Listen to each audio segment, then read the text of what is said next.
पता है जो हमने गलती की है और हमें पता चल गया कि हमने ये गलती की है और हमें ये दंड मिला है, तो जैसे पशु पक्षी आदि होते हैं उन्हें परमात्मा के द्वारा दंड मिला है, क्या उन्हें पता होता है कि हाँ मुझे इस अपराध का दंड मिला आपका प्रश्न है कि पशु पक्षियों को क्या मालूम होता है कि हमें किस अपराध का दंड मिला? है? जी। तो इसका उत्तर है कि मनुष्यों में और पशुओं पक्षियों में अंतर है। मनुष्य को जब कोर्ट में दंड दिया जाता है तो उसको बताया जाता है कि आपने ये गलती की है, आपको ये दंड दिया जा रहा है। क्या आप अपनी गलती स्वीकार करते हैं? तो वो अपराधी स्वीकार करता है, हाँ मैंने गलती की है, तब उसको दंड देते हैं। तो मनुष्यों का तो नियम अलग है। जो पशु पक्षी होते हैं उनको ईश्वर ऐसे नहीं बताता कि तुमने ये गलतियाँ की इसलिए तुमको ये पशु बनाया जा रहा है, तोता बनाया जा रहा है, कोयल बनाया जा रहा है, कबूतर, सांप, बिच्छू, भेड़िया आदि। उन पशु पक्षियों को ईश्वर नहीं बताता, और बताए भी तो वो समझ नहीं सकते, उनकी इतनी बुद्धि नहीं है। तो फिर अब आप अगला प्रश्न पूछेंगे, जब उनको पता ही नहीं कि हम किस गलती का दंड भोग रहे हैं तो उनका सुधार कैसे होगा? जी जी। यही प्रश्न उठेगा ना। हाँ, तो चलो अब मैं इसका उत्तर देता हूँ। तो पशु पक्षियों के पास बुद्धि कम है, ये उनको दंड दिया गया, तुम्हारी बुद्धि भी छीन लेंगे। अब जब दंड दे दिया, बुद्धि है ही नहीं समझने की, बहुत थोड़ी सी है, तो वो नहीं समझ पाएंगे, फिर वो कैसे सुधरेंगे? तो इसका उत्तर है कि मनुष्य को इतनी बुद्धि दी है ईश्वर ने, और ये सारे प्रत्यक्ष दिखा दिए, कौआ, कबूतर, तोता, शेर, भेड़िया, बिच्छू, सांप आदि। और वेद में ईश्वर ने बता भी दिया कि यदि आप गलत काम करोगे तो कौआ कबूतर बनाऊंगा, सांप बिच्छू बनाऊंगा, उल्लू बनाऊंगा, गधा बनाऊंगा, बकरी बनाऊंगा, बैल बनाऊंगा, घोड़ा बनाऊंगा। ऐसे मनुष्य को तो समझा दिया, वेद में भी बता दिया और सामने प्रत्यक्ष दिखा भी दिया कि गलतियां करोगे तो ऐसा बनाऊंगा, देख लो। तो मनुष्यों को समझ में आ गया कि नहीं नहीं, हम गलतियां नहीं करेंगे, झूठ, छल, कपट, चोरी, बेईमानी, धोखाधड़ी कुछ नहीं करेंगे, नहीं तो हमको ऐसा बनना पड़ेगा। तो मनुष्यों को समझ में आ गया ना, क्यों आ गया? उनके पास इतनी बुद्धि है। तो आज जो पशु पक्षी हैं इनको अभी समझ में नहीं आएगा कि हमने क्या गलती की जिससे हमको यह बनाया गया। वो अपना दंड भोग रहे हैं। दंड भोग कर वापस लौट के जब मनुष्य बनेंगे,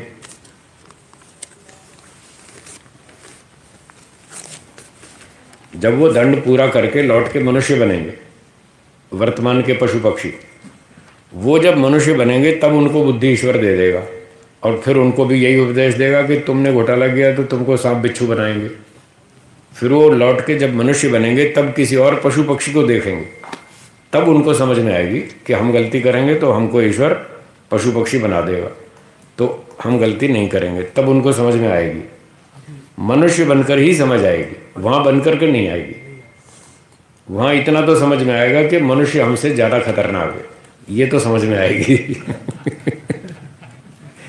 सारे प्राणी मनुष्य से डरते हैं, हाँ या ना? वो ईश्वर ने उनको समझा रखा है ये सबसे खतरनाक है, इससे पंगा मत लेना, इसको मत छेड़ देना, नहीं तो छोड़ेगा नहीं। इसलिए सारे प्राणी डरते हैं मनुष्य से, ठीक है ना? तो मनुष्य बनकर वो समझेंगे, अभी नहीं समझेंगे। जी बोलिए। जैसे महाभारत में एक जगह दिया जाता है कि भीष्म पितामह जब शरशैया पर लेटे थे, लेट जाते हैं, हाँ, तो कहते हैं मुझे 100 जन्म याद है, लेकिन 101वें जन्म में वो किसी जो कीड़ा था, वो सर्प था, उसको फेंक दिया था, इस वजह से उन्हें भोगना पड़ा पिछले जन्म की वजह से। तो उनको तो पिछले जन्म का मिला इस जन्म में। ये बात आपने कहाँ पढ़ी? महाभारत में सुनी सुनी होगी, कुछ विद्वानों से सुनी होगी। अच्छा, सत्यार्थ प्रकाश पढ़ी आपने? नहीं पढ़ी? पढ़ा है, कम पढ़ा है। कम पढ़ा है तो सत्यार्थ प्रकाश को फिर से पढ़े। आप महर्षि दयानंद पर विश्वास करते हैं? करते हैं। महर्षि दयानंद जी ने सत्यार्थ प्रकाश के 9वें समोल्लास में लिखा है, अगर कोई व्यक्ति अपना पूर्व जन्म जानना भी चाहे तो नहीं जान सकता। ये उनके शब्द हैं, आप 9वें समोल्लास में पढ़ लीजिए। कोई जानना भी चाहे तो नहीं जान सकता। ये बात परमेश्वर के जानने योग्य है, जीव के नहीं। और हमें पूर्व जन्मों की बातें याद नहीं आती, ये ईश्वर की बहुत सुंदर व्यवस्था है, बहुत अच्छी व्यवस्था है, जिसकी वजह से हम ठीक ठाक जी रहे हैं। अगर पिछले जन्मों की बातें याद आने लग गई तो आपका जीना मुश्किल हो जाएगा। व्यक्ति एक ही जन्म में इतना दुखी हो जाता है, सुसाइड कर लेता है। घबरा जाता है ना दुखों से। और अगर उसको पिछले 10-20 जन्म और याद आ गए तो बताइए कैसे जिएगा। तो परंतु ऐसा तो लोक में भी देखा जाता है कि कुछ लोगों को याद है अपने से। तो मैं वही पूछ रहा हूँ, इन लोगों को ज़्यादा ऊंचा सत्यवादी माने या महर्षि दयानंद को ऊंचा सत्यवादी माने, किसको माने? नहीं बच्चा है। जो मैंने बात पूछी उसका उत्तर दीजिए। यही तो बात करने का नियम है। जो मैंने पूछी पहले उसका उत्तर दो, फिर अगली बात छेड़ो। इन बच्चों को, आजकल के बच्चों को सत्यवादी ऊंचा माने या महर्षि दयानंद को ऊंचा सत्यवादी माने, दोनों की बात में टकराव है। दोनों सच्ची नहीं हो सकती। महर्षि दयानंद कह रहे हैं पिछला जन्म याद नहीं आता, ये कहते हैं हमको याद है। बोलो किसकी बात सच्ची माने? लेकिन सर्वथा चीजें ठीक है, लेकिन अफवाह क्या ठीक भी है? तो होते हैं। मेरी बात का उत्तर नहीं दिया आपने। किसकी बात ठीक है दो में से? वो तो उत्तर दिया ही नहीं आपने। इसी का नाम निग्रह स्थान है। वो बहन जी पूछ रही थी निग्रह स्थान क्या होता है, यही तो निग्रह स्थान है। नहीं मैं सिर्फ ये कह रहा हूँ, आप बात को सुलझाना नहीं चाहते। अगर आप बात को सुलझाना चाहते हैं तो मेरे बात का जवाब दो, सीधी बात का उत्तर दो जो मैंने पूछी है। मैंने आपकी बात का जवाब दे दिया। मैंने 3 बात पूछी, अब तक आपने खुल के उत्तर नहीं दिया। ठीक है, मैं किसकी बात ऊंची माने? ऋषि की बात मान ली। बात खत्म हो गई, हो गया फैसला। वो कहते नहीं आती याद, तो बाकी जो भी उसके विरुद्ध बोले सब झूठ है। तो सर्वथा तो ये सब झूठ है, ये फ्रॉड केसेस हैं। ये अपराध करने वाले लोग जेल में बैठे हैं आज। ये सब नाटकबाजी है। बच्चों को रटवा देते हैं, बेटा तुम ऐसे बोलना, उसको सारी कहानी रटवा देते हैं, वो बोलता है, फिर उसकी तहकीकात होती है। कई पुलिस वाले अफसरों ने ऐसे फ्रॉड केसेस पकड़े और उनके पेरेंट्स आज जेल में बैठे हैं। उनकी कहानियाँ पढ़नी हो तो 2 मैगजीन आती हैं, मनोहर कहानियाँ, सच्ची कहानियाँ, इस नाम से 2 मैगजीन बाजार में बिकती हैं। उनमें ये सारी घटनाएं छपती हैं। उन पुलिस ऑफिसर्स के फ़ोटो भी छपते हैं जिन्होंने ये फ्रॉड केसेस पकड़े हैं।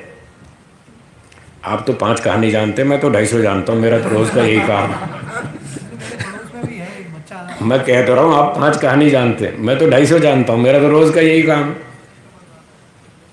मेरा तो काम यही है रिसर्च करना कि पिछला जन्म होता है नहीं होता है, अगला होता है क्या होता है, मुक्ति क्या है, बंधन क्या है। मैं तो 40 साल से यही काम कर रहा हूँ। तो ये सारे फ्रॉड केसेस हैं, भ्रांतियाँ हैं लोगों को। जब आप ऋषि दयानंद को ऊंचा मानते हैं, सत्यवादी मानते हैं, झूठ छल कपट रहित मानते हैं, पक्षपात रहित मानते हैं, तो उनकी बात ऊंची है, उनकी बात माननी चाहिए। और ये बात उन्होंने 1 नहीं 3 जगह पर कही और खूब जोर से कही है। ऐसे हल्की फुल्की नहीं कही, बहुत ताकत लगा के कही। अभी तो मैंने सुना है आपको कि कोई जानना भी चाहे तो नहीं जान सकता, इतना स्पष्ट लिखा है। तो एक प्रमाण है इसका 9वें समोल्लास में सत्यार्थ प्रकाश। दूसरा प्रमाण है ऋग्वेद आदि भाष्य भूमिका पुनर्जन्म विषय। तीसरा प्रमाण है उपदेश मंजरी पूना प्रवचन। 3 जगह पर महर्षि जी ने खंडन किया। कोई पूर्व जन्म की बात जानना भी चाहे तो नहीं जान सकता, ये मनुष्यों के बस की नहीं है, ईश्वर ही जानता है। स्वामी जी असंप्रज्ञात समाधि लगा के असंप्रज्ञात समाधि लगा के जान सकते? नहीं जान सकते। स्वामी जी एक विद्वान बता रहे थे कि जो अपरिग्रह का पालन करता है, योग दर्शन में आया, वो अपने पूर्व जन्म के विषय में जान लेता है। तो योग दर्शन में तो कहीं नहीं लिखा कि वो जानता है, ये तो उनकी अपनी मान्यता है। योग दर्शन की ये मान्यता नहीं है। वहाँ लिखा है तस्य स्वरूपेण जिज्ञासा उपावर्तते, ये लिखा है व्यास भाष्य में। जो इस प्रकार से अपरिग्रह का पालन करता है उसको अगला जन्म पिछला जन्म को जानने की इच्छा तीव्र हो जाती है, ये लिखा है। अगले पिछले जन्म को जानने की इच्छा तीव्र हो जाती है, ये थोड़ी कि उसको याद आता है। याद आता नहीं लिखा। तो लोग पढ़ते नहीं ध्यान से और अपनी अपनी मान्यताएं थोपते रहते हैं, नाम लेते हैं योग दर्शन का, थोपते हैं अपनी बात। मैं ऐसा नहीं करता हूँ। मैं ऋषियों की बात को पूरी अच्छी तरह समझता हूँ और उसके बाद बोलता हूँ, और वही बोलता हूँ जो वो कहना चाहते हैं। न्याय दर्शन जिसकी मैं बात कर रहा हूँ, कम से कम अब तक 100 बार से अधिक पढ़ चुका हूँ। कितनी बार? और आपने कितनी बार पढ़ा? एक भी नहीं पढ़ा। आप क्या टक्कर लोगे मुझसे? इसीलिए तो पहले कहा था मुझसे टक्कर मत लेना। आप 52 किलो के पहलवान, में 80 किलो का, कहाँ टक्कर लोगे मुझसे? मैंने 100 बार न्याय दर्शन पढ़ लिया। मैं सुप्रीम कोर्ट के न्यायाधीशों को पढ़ाने जाता हूँ, हाई कोर्ट के न्यायाधीशों को पढ़ाता हूँ, मैं हाई कोर्ट के वकीलों को पढ़ाता हूँ। आप क्या मुझसे टक्कर लेंगे? तो मैं अभिमान नहीं कर रहा, सिर्फ आपको सच्चाई बता रहा हूँ। आप उल्टा अर्थ नहीं समझना। तो मैं जो बताता हूँ उसको सुने, विचार करें, धीरे धीरे आपकी भ्रांतियाँ दूर हो जाएंगी। हाँ जी बोलिए। स्वामी जी मुसलमानों की संख्या ज्यादा है। हाँ जी। तो किसी बच्चे को आता नहीं पिछला जन्म, हमारा हिंदुओं का ठीक बात। स्वामी जी, हाँ जी, ये बच्चा अभी हमारे साथ सांख्य दर्शन में था। जी जी। तो इसके लिए जिज्ञासा ये थी कि किसी दूसरे व्यक्ति के द्वारा वो दंड दिया जा सकता है? किसी दूसरे व्यक्ति के द्वारा जो दंड दिया जाता है, जैसे किसी को दंड मिलना है, हम्म, तो किसी दूसरे व्यक्ति के द्वारा उसको दंडित किया जाता है, इसका ये प्रश्न था। हाँ तो मैंने इसका उत्तर दिया ना, ये पहले मैंने पूछ लिया इससे कि जो दूसरा व्यक्ति दंड दे रहा है वो इस जन्म के कर्म का दंड दे रहा है या पिछले जन्म का। तो इसने बताया कि पिछले जन्म का। तो मैंने कहा पिछले जन्म का तो वो जानता ही नहीं। कोई भी मनुष्य हमारे पिछले जन्म का कर्म को जानता ही नहीं। जब तक कर्म को नहीं जानता फल कैसे देगा? क्या कोर्ट में बिना मुकदमा सुने न्यायाधीश ठीक ठीक कर्म फल दे सकता है? जब न्यायाधीश भी नहीं दे सकता तो दूसरा मनुष्य कैसे देगा, जब उसको कर्म का ही पता नहीं।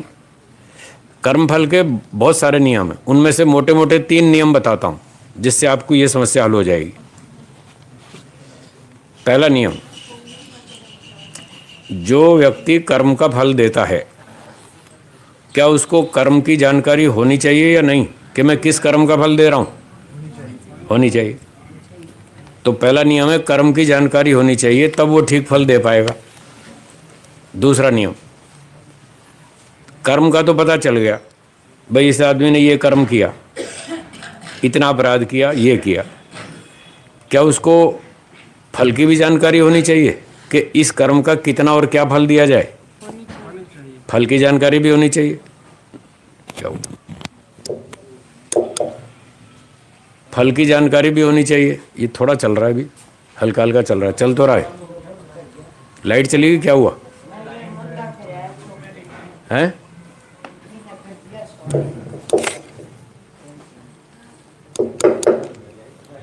ये चल रहा है, ये वाला, वो नहीं चल रहा, तो बैटरी खत्म हो गई शायद। चलो ठीक है, अब आ रहा, अब ठीक आ रहा। अब सुनिए ध्यान से। तो न्यायाधीश को कर्म का पता चल गया, इसने ये कर्म किया, तो उसके फल की भी तो जानकारी होनी चाहिए। आईपीसी अगर नहीं मालूम तो न्यायाधीश ठीक से न्याय कर पाएगा? तो दूसरा नियम है कि कर्म की भी जानकारी हो, फल की भी जानकारी हो। और तीसरा नियम, अपराधी को दंड न्यायाधीश देगा या कोई भी देगा? क्यों देगा? उसको अधिकार है। तो ये 3 नियम हो गए। फिर से सुनिए। पहला नियम, न्याय करने वाले को पहले कर्म की जानकारी होनी चाहिए, मैं किस कर्म का फल दे रहा हूं। इसको रहने दो, एक ही काफी है, बंद रखो। दूसरी बात, उसको फल की भी जानकारी होनी चाहिए, कितना फल देना है, क्या फल देना है। और तीसरी बात, उसको अधिकार होना चाहिए, तब वो ठीक न्याय कर पाएगा। अब कोई जीवात्मा क्या हमारे पिछले जन्म के कर्म को जानता है? तो पहला नियम फेल हो गया। जब वो कर्म को ही नहीं जानता तो फल का निर्णय कैसे करेगा? 2 हड्डी तोड़ूं, 3 तोड़ूं के साथ पूरी जान ले लूं और 20,000 चोरी भी करूं, इसको दंड कितना दूं, क्या दूं? उसको दंड का निर्णय भी नहीं कर पाएगा। तीसरी बात, क्या किसी जीवात्मा को हमारे पिछले जन्म के कर्म का फल देने का अधिकार है? तो तीनों नियम फेल हैं, कहाँ कर्म फल है? इसलिए कोई जीवात्मा हमारे पिछले जन्म के कर्मों का फल नहीं दे सकता। ईश्वर को ये सारी बातें मालूम है, हमने क्या कर्म किया उसको मालूम है, उसका क्या फल देना चाहिए वो भी मालूम है, और ईश्वर को अधिकार भी है कि हमें वो कर्म फल देवे। इसलिए जो भी हमारे पिछले जन्म का कर्म फल होगा सिर्फ ईश्वर दे सकता है और कोई जीवात्मा नहीं दे सकता। आ गया ना समझ में? चलिए अगला प्रश्न। भाई पीछे वालों से बोलो, बात धीरे करें। क्या हिंसक पशुओं को मारना भी हिंसा है? हिंसक पशुओं को मारने का भी क्या पाप लगता है? देखिए, ईश्वर ने हमको अपनी रक्षा करने का अधिकार दे रखा है और भारत सरकार ने भी दे रखा है। कोई आप पर हमला करे तो आप अपनी रक्षा कर सकते, तो अपनी रक्षा करें, खामखा न मारें किसी को।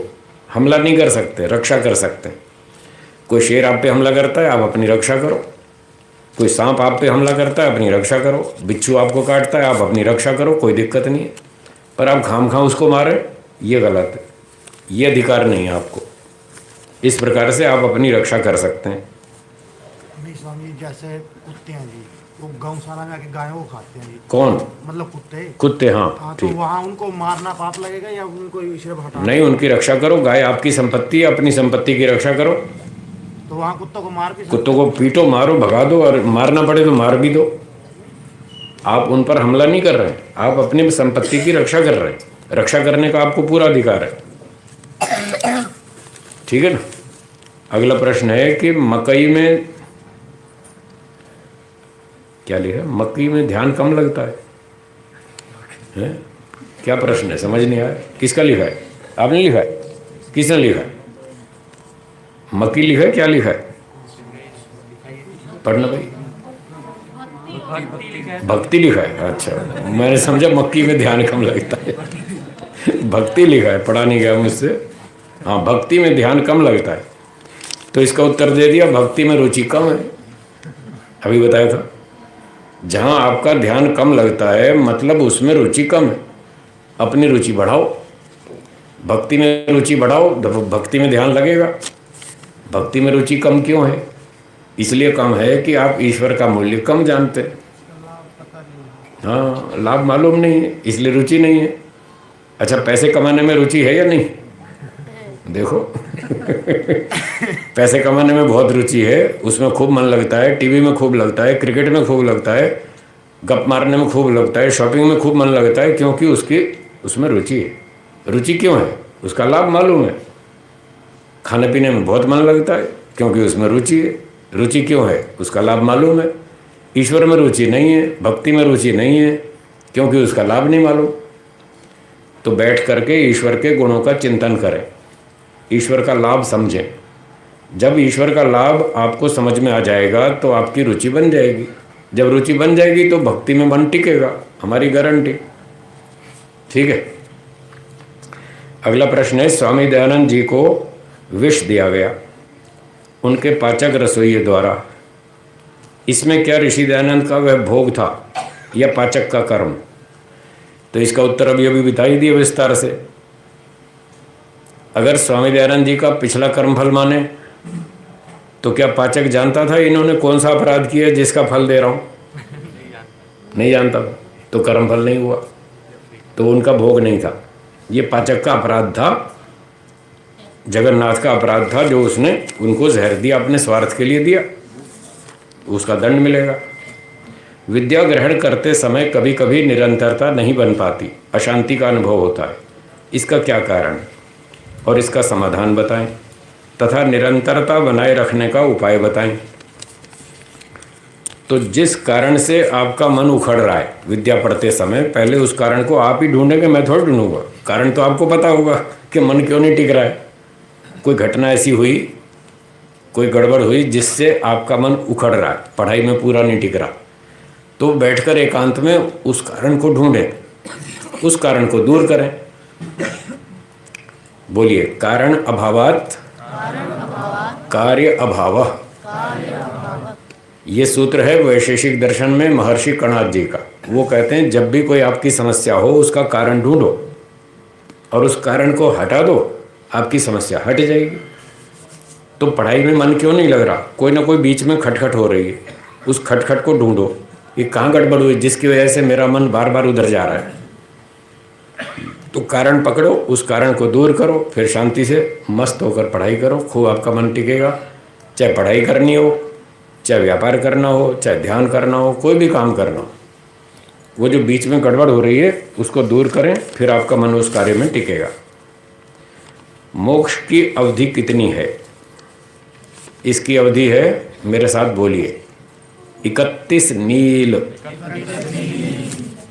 10 खरब, 40 अरब वर्ष, इतनी मोक्ष की अवधि। इतना समय तक आत्मा मोक्ष में रहेगा, वो बीच में दूसरा जन्म नहीं लेगा। ये कहाँ बताया गया है स्वामी जी? ये सत्यार्थ प्रकाश में है, 9वें समोल्लास में, ठीक है। ये कोई पीछे शास्त्र का प्रमाण है, वहाँ पर महर्षि दयानंद जी ने लिखा है 36,000 बार ये सृष्टि बनेगी। कितनी बार? और 36,000 बार प्रलय होगी। दोनों 36,000 बार सृष्टि प्रलय होगी। इतना समय मोक्ष का है। तो किसी प्राचीन ऋषियों के ग्रंथ के आधार पर उन्होंने ये बात लिखी है।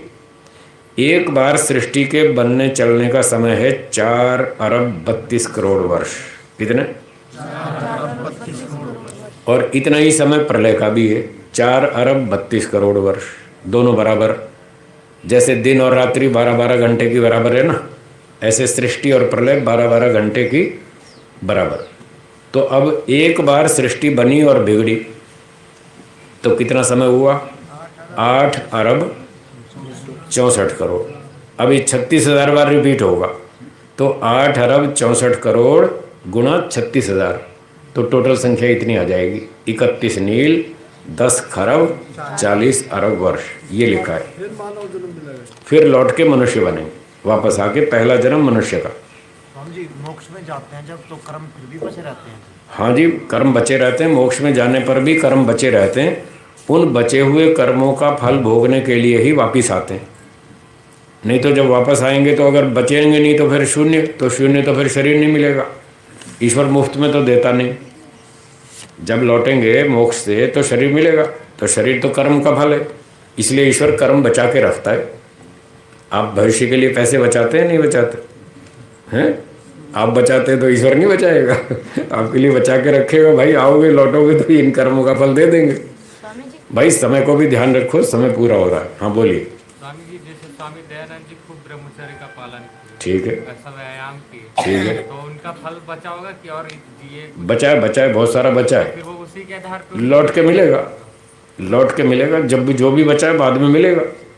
मोक्ष से आने के बाद साधारण मनुष्य या मतलब पहला जन्म साधारण मनुष्य परिवार में, मोक्ष से लौटने पर पहला जन्म साधारण मनुष्य के परिवार में मिलेगा। कोई भी यात्रा 0 किलोमीटर से आरंभ होती है, हाँ या ना? तो मोक्ष की यात्रा भी 0 से चलेगी। तो 0 का मतलब सामान्य परिवार, वो 0 किलोमीटर। स्वामी जी, प्रलय में भी कर्म बचते हैं क्या? हाँ, कर्म तो हमेशा ही बचते हैं, 0 तो कभी होते ही नहीं। आपकी जेब में पैसे बचते हैं या नहीं? कभी 0 होते हैं क्या? कहाँ होते हैं? पिताजी के पास रहते हैं। आपकी जेब में तो खाली हो गए तो पिताजी बैठे हैं ना, वो दे देंगे आपको। इसमें स्वामी जी जैसे कहा, तो हमारे पास कुछ न कुछ संपत्ति हमेशा होती है, हम खाली 0 कभी नहीं होते। ऐसे मोक्ष में जाने पर भी कर्म बचते हैं, प्रलय में जाएंगे तो भी बचेंगे, हमेशा कर्म हमारे बचे ही रहते हैं। तो एक प्रश्न का उत्तर दे दूं, फिर समय समाप्त हो रहा है, विराम देंगे। आत्मा सिर्फ हृदय प्रदेश में रहती है या स्थान बदलती रहती है? तो उत्तर है स्थान बदलती रहती है। 24 घंटा वो हृदय में नहीं रहती, अपनी आवश्यकता के अनुसार वो स्थान बदलती रहती है। इसके कई सारे प्रमाण हैं, 2-4 आपको सुना देता हूँ। एक तो सत्यार्थ प्रकाश का 8वां समुल्लास है, वहाँ पर ये बात लिखी है, जीव के जागृत स्वप्न और सुषुप्ति को भोगने के लिए स्थान विशेषों का निर्माण बिना परमेश्वर के कौन कर सकता है? तो इस वाक्य में जागृत स्वप्न सुषुप्ति 3 स्थान अलग अलग बताए। इसका मतलब वो स्थान बदलती है। अच्छा, हृदय ही ऐसा आत्मा, ये कठोपनिषद का वचन है कि आत्मा मुख्य रूप से यहाँ रहती है, हृदय में। फिर ऐतरेय उपनिषद में लिखा है त्रय अवस्था, जीवात्मा के 3 निवास स्थान हैं, त्रय। तो वहाँ भी लिखा है कि स्थान बदलती है। बृहदारण्यक उपनिषद में लिखा है जैसे राजा अपने सैनिकों के साथ नगर में घूमता रहता है, खोजबीन करता रहता है, भाई कहाँ क्या हो रहा है, ठीक हो रहा है, नहीं हो रहा है, क्या गड़बड़ है। तो जैसे राजा सैनिकों को लेकर अपने नगर में घूमता रहता है, ऐसे जीवात्मा अपने सैनिकों को, मन इंद्रियों को साथ लेकर वो शरीर में घूमता रहता है। ये बृहदारण्यक उपनिषद में लिखा है। एक और जगह लिखा है कि जब जीवात्मा सोता है तो एक पुरीतत नाम की नाड़ी है, उसमें जाके सोता है। इसका मतलब ये उसका बेडरूम है, उसका बेडरूम है ना, वहाँ जाके सोता है। मतलब स्थान बदलता रहता है। ऐसे बहुत सारे प्रमाण मिलते हैं। तो समय समाप्त होता है, यहाँ विराम देंगे। समय का पालन करना आवश्यक है, अनुशासन की बात है। आपके बहुत सारे प्रश्न हैं मेरे पास, ये मैं रखता हूँ संभाल के, कल इनका उत्तर दिया जाएगा जब समय आएगा। ठीक है जी। एक बार ओम का उच्चारण करेंगे, बोलिए ओम।